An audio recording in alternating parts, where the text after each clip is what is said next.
tuners from their cars, saying the EV batteries can interfere with reception. It's no coincidence that the first two letters of America are AM. They've been around a long time. Greg Batten is the Greg in the Dan and Greg Show, heard mornings on WMBD for nearly 20 years. I'm not worried that we can't adapt to those changes, but it doesn't help when you yank away a few million radios and say, well, those folks can't listen to you ever. He was there when a vicious EF4 tornado tore a 46-mile path through Washington County, Illinois, killing 3 and injuring 125, while causing $800 million in damage and sending debris as far as Chicago. We were immediately on the air and stayed on the air nonstop for days. There are nearly 4,500 AM radio stations across the country, heard by about 82 million people a week.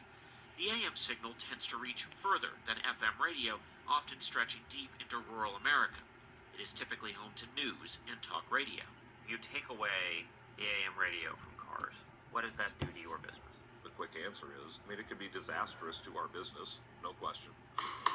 During a hearing on Capitol Hill, the first responders argued AM radio serves as the backbone of the nation's emergency alert system.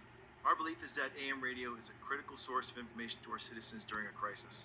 When disaster strikes, no one should lose access to this essential information because the vehicle being driven does not have AM radio. Our members view that there are more options for delivering content and alerts now in vehicles than there ever were. Scott Schmidt from the trade association representing automakers told Congress the vast majority of cars still have AM radio, and the decision to pull it from some EVs was not made lightly. This has been something that manufacturers look at customer preferences very closely, and so they do a lot of market research and try to determine how to deliver the most value to the customers.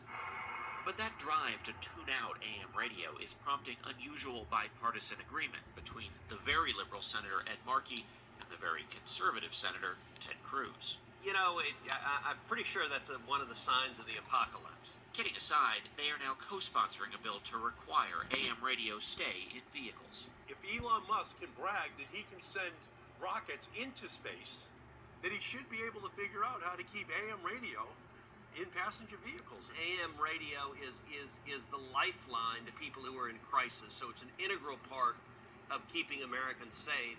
While automakers call the proposed legislation distinctly non-essential, Ford reversed course, dropping plans to remove AM radio from all its new vehicles and will return it to all 2023 EVs. Ford's Donna Dixon is the lead engineer for the electric Mustang Mach-E. We talked and listened to our customers, just the customers telling us, hey, there's some emergency broadcast frequencies that still aren't available. It's important to us. We said, okay, we got it. We turned it back on. Why take it out at all? It seems like it's not broke, don't fix it kind of problem. And we'll continue to watch it as we go forward to make sure that it's available. At a charging station in Gilman, Illinois, an hour outside of Peoria, Mach-E owner Keith Rice is glad to hear it's staying. I just think there's too many things on AM radio that people still use. WMBD. Something that's never far from Greg Batten's mind whenever that on-air light turns red. Coming up, a new